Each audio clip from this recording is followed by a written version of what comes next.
Vivienne Hartwell was 34 years old, the youngest chief medical officer in the 42-year history of Ridgecrest General, and the Tuesday that changed everything began the way all impossible Tuesdays begin. With a pipe bursting through the ceiling of the executive floor at 6:40 in the morning. She was already at her desk when it happened. She had been there since 5. The budget revision for the cardiology wing was due by noon, the board meeting was at 2, and her assistant had texted at midnight to say he'd caught a stomach bug and wouldn't be in. The water came through the ceiling tile, above the finance office, in a gray, insistent sheet. And within 4 minutes, the hallway carpet was soaked through. And the facilities manager was on the phone, telling her the building's contracted plumbing company couldn't send anyone until Thursday. Vivienne looked at the water spreading toward her office door and said, very calmly, find someone else. It took the facilities team 40 minutes to locate a number. The man who answered was named Garrett Cole, and he said he could be there by 8. He was there at 7:45. Vivienne didn't see him arrive. She was on a call with the board chair when her assistant's temp, a young woman named Priya, who was clearly terrified of everything, knocked on the glass and held up a notepad that said, "Plumber is here, but he's not from a company." Vivienne waved her hand in a gesture that meant, so what, let him work, and turned back to the window. She saw him for the first time when she walked the hallway at 9 to get coffee. He was crouched near the baseboard where the water had pooled, running his hand along the wall with the focused attention of someone reading something in a language only he spoke. He was wearing a gray work shirt with no logo. His tools were laid out on a drop cloth beside him in a specific, deliberate order, not scattered the way most contractors left things, but arranged with a precision that seemed almost involuntary, like a habit worn so deep it was now just how he moved through the world. He looked up when he heard her. "The main break is in the stack behind 4B, he said, without introduction, without preamble. "But that's not where your problem started. There's a joint 3 floors below that's been failing slowly for a while. Whoever did your last inspection missed it, or didn't look." Vivienne stopped walking. "How long to fix it?" "The emergency repair, 3 hours. If you want the underlying issue addressed so this doesn't happen again in 6 months, I'll need to come back tomorrow with a specific coupling and about 4 hours." She studied him for a moment. He wasn't nervous under the look. Most contractors, when she looked at them that way, started explaining themselves. He just waited. "Do the emergency repair," she said. "We'll discuss tomorrow." His name was Garrett Cole, and she learned, over the course of that morning, almost nothing else about him. Priya tried. Vivienne could hear her making conversation in the hallway while Garrett worked, asking where his company was based, whether he'd worked in hospitals before, making the kind of small talk that young people make when they are trying to seem professional and easy at the same time. Garrett answered in short, complete sentences that gave away exactly as much as the question required, and not a syllable more. He was based in Burlington. He'd worked in medical facilities before. Yes. The water damage to the drywall would need a separate contractor. By noon the hallway was dry, the burst section had been cut out and replaced, and Garrett was packing his tools back into the same deliberate order they'd arrived in. Vivienne signed the invoice. The amount was reasonable. More than reasonable, and when she handed it back, she said, "Tomorrow, 8 o'clock. He nodded once. "I'll be here." He was there at 7:50. This time, Vivienne was in a meeting when he arrived, and she watched through the glass wall as he set up in the corridor. He had a thermos with him. He drank from it once, put it back on the drop cloth beside his tools, and didn't touch it again for 2 hours. There was something about the way he occupied space that she couldn't quite categorize. Not invisible exactly, but contained. Like a man who had learned at some point to take up only what he needed. She went out at 10 to check the progress. He showed her the failing joint, held up the old coupling so she could see where the metal had been eroding from the inside, a slow dissolution that had been going on for years, invisible until it wasn't. "This would have gone in January," he said. Maybe February, a weekend most likely, when no one was here. The damage to the floor below would have been significant. How do you know it would have been a weekend? He almost smiled, because things like this always happen when no one's watching. Vivienne looked at the corroded fitting in his hand for a moment. Then she looked at him. "You're not a plumber," she said. He didn't answer right away. He set the fitting down on the cloth. "I'm a licensed plumber," he said, "and a licensed pipe fitter, and a certified pressure systems engineer, which is the thing that tells you what that fitting was going to do before it did it." He said it without defensiveness, just as information, the way you'd read a label.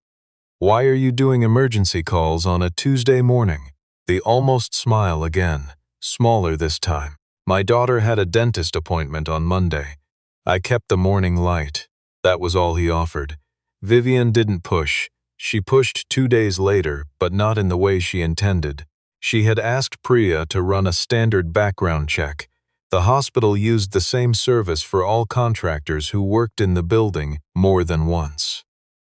Priya had forwarded the report that morning with a note that said something looks off. "I didn't know if I should say anything." Vivienne opened the file at her desk and saw what Priya meant immediately. Garrett Cole's credentials were all current and verified. His insurance was in order.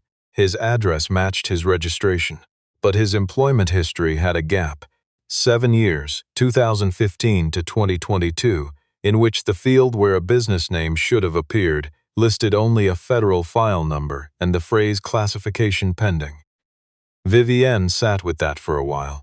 Then she called the number for the licensing body and asked a very specific question, and the woman on the other end told her, politely but firmly, that she could confirm the license was valid and could not speak to anything else.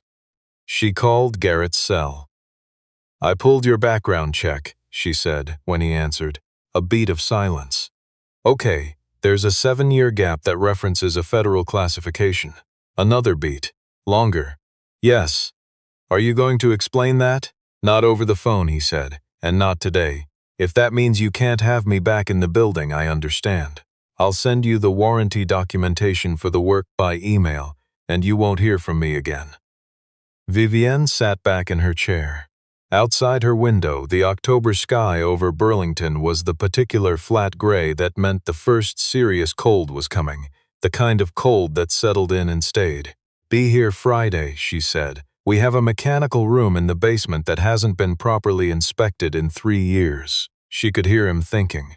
7:30, he said. 7:30. She did not sleep well on Thursday. This was not unusual. She rarely slept well when something was unresolved, but Thursday was worse than average, because what was unresolved wasn't a budget line or a staffing dispute or any of the 100 solvable problems her job produced. It was a question she couldn't answer with data, and those were the ones that stayed with her. She thought about the deliberate tool arrangement. She thought about the way he'd identified the failing joint not from the brick above but from the wall below, working backwards from evidence. She thought about classification pending and 7 years of nothing that was also, somehow, something. She got up at 4:30 and made tea and stood at her kitchen window and watched the street be empty. Her phone lit up at 5:12. Unknown number. She didn't answer it, and no voicemail was left. She almost called Garrett to mention it, then didn't. She had no reason to think it was connected to anything. She had no reason to think anything was connected to anything. She was tired, and she was pattern matching in the dark, which was a habit she'd had since childhood and which had served her well professionally and cost her a great deal personally. Friday morning, 7:29. She was in the lobby when Garrett came through the door.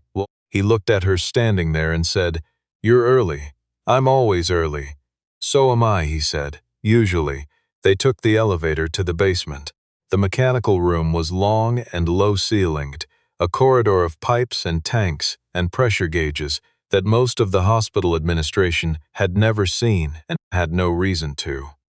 Garrett moved through it methodically, the same way he moved through everything, reading the room before he touched anything. He had a notebook. He wrote things in it in small, precise handwriting.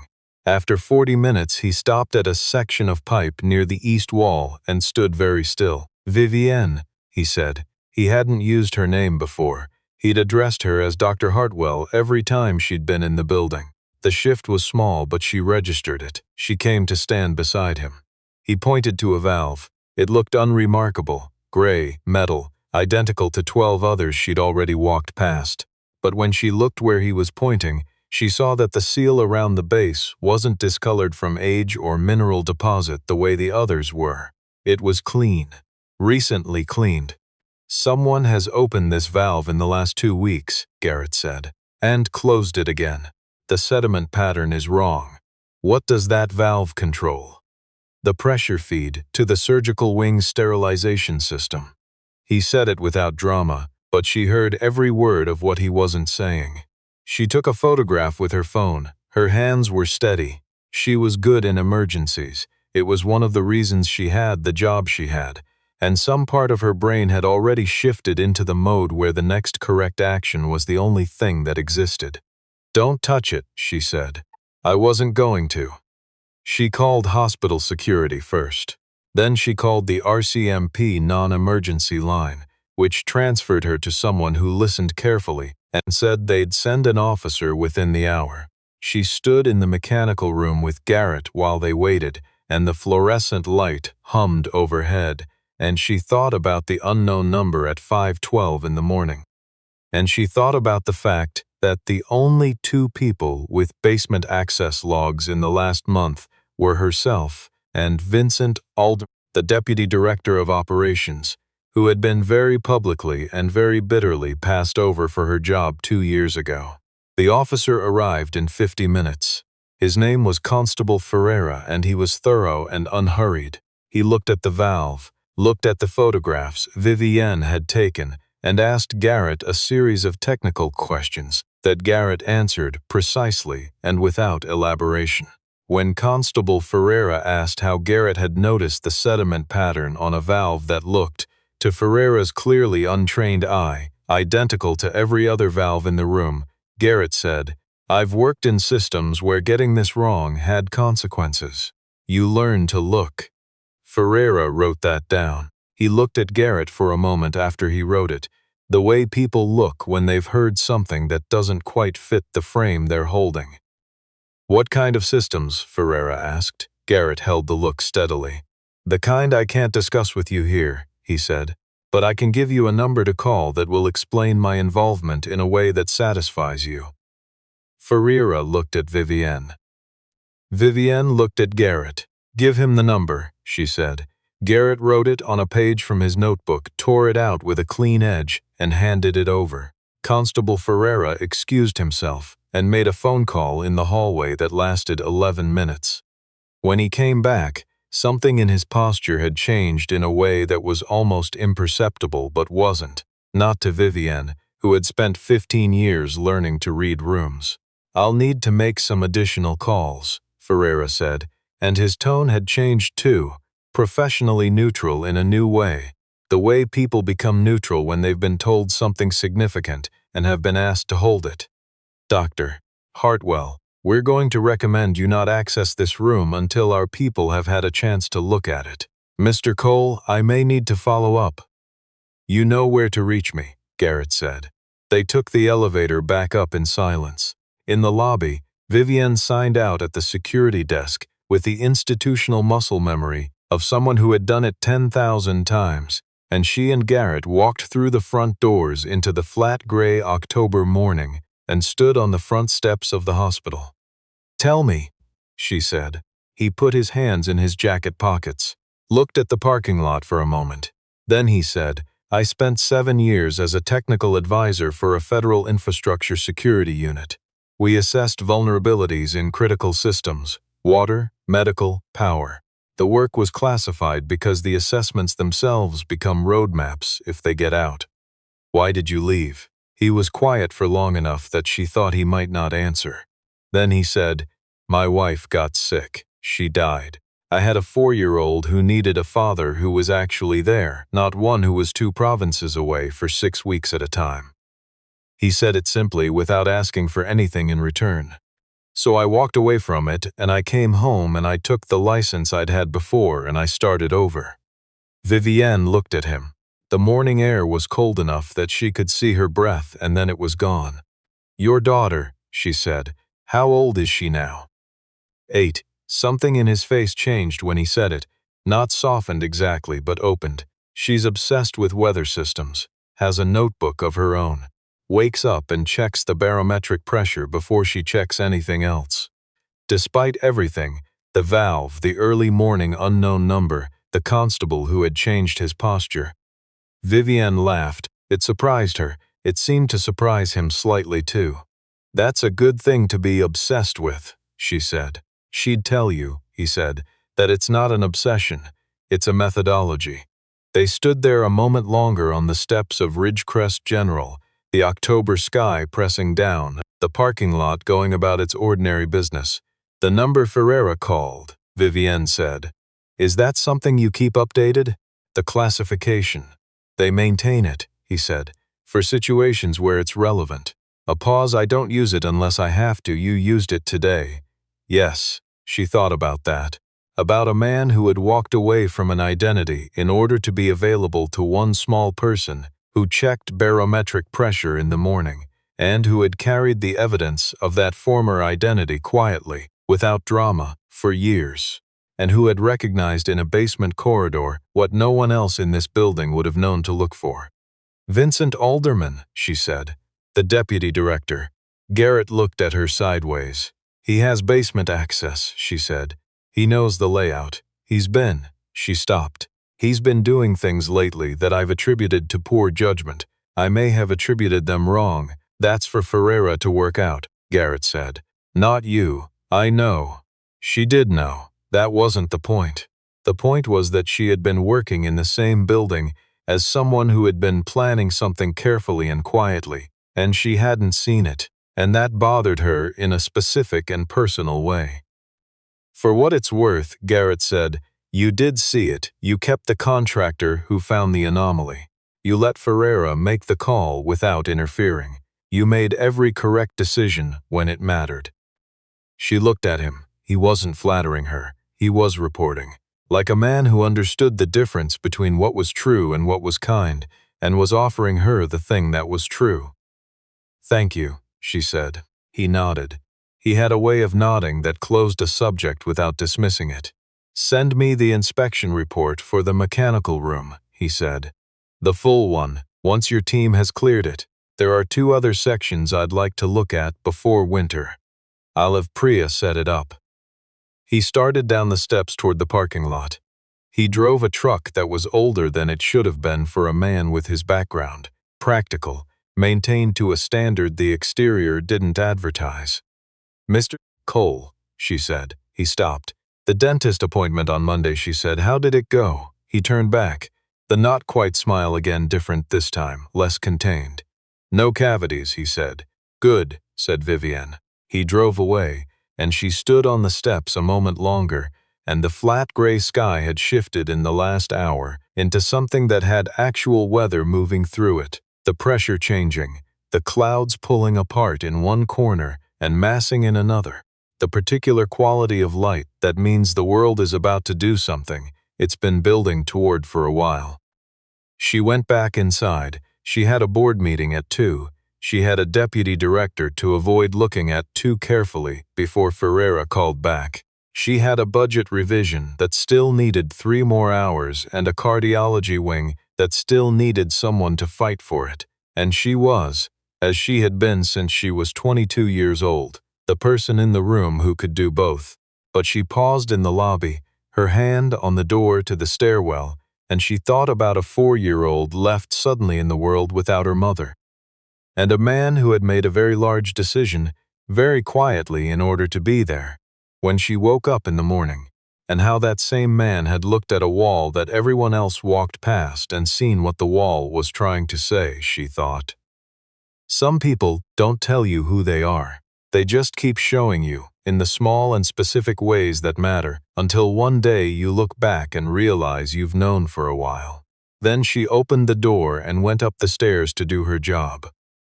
3 weeks later, Constable Ferreira, called to tell her that Vincent Alderman had been charged. The valve had been tampered with in a way that would have caused a pressure failure in the sterilization system. Not immediately catastrophic, but serious enough over time to compromise sterilization integrity in a way that was difficult to trace and easier to deny. Ferreira said the investigation had also surfaced a communication sent to the hospital's anonymous tip line 14 months ago that had been filed and not followed up. He said this without editorializing, but Vivienne heard the editorializing anyway. She thanked him and hung up and sat for a moment in her office with the November light coming flat through the window. Then she called Garrett's cell. He answered on the second ring. "It was Alderman," she said. "They've charged him." A pause. "Good," he said. "Just that.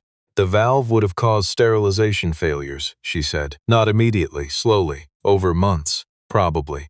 The kind of thing that looks like institutional drift rather than sabotage." "I know," he said. "That's why it's the kind of thing that works." She hadn't quite said thank you yet. Not properly.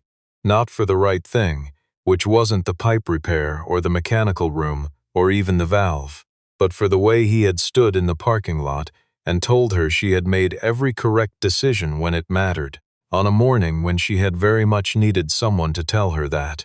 "I'd like to offer you the contract for the full infrastructure review," she said instead. "Full access, proper scope, reasonable timeline. You'd report to me." He was quiet for a moment. She could hear in the background what sounded like weather, wind, maybe rain, or a child running through a kitchen. "I'd need a couple of weeks to clear my schedule," he said. "Take the time you need." Another pause. "Vivienne," he said. "Yes. She wants to know if hospitals measure atmospheric pressure as part of the HVAC monitoring." Vivienne blinked. Then she smiled, and it was the kind of smile that surprised her because she hadn't planned it. "Tell her yes," she said. "And tell her, if she wants to see the readouts, I can arrange it." The background sound again. Definitely a kitchen. Something being set down on a counter with the definite confidence of an 8-year-old who has just received very good news. "She says thank you," Garrett said. His voice had that openness in it again, the thing that happened when he talked about his daughter. "She's welcome," Vivienne said. "I'll have Priya send over the contract." She hung up. The November light lay flat across her desk. Somewhere below, the hospital went on being a hospital. The sounds of it filtered up through the floors, ordinary and necessary, the sounds of a place that had, without knowing it, been a little safer than it should have been for the last 3 weeks. She picked up the budget revision and started again from the beginning.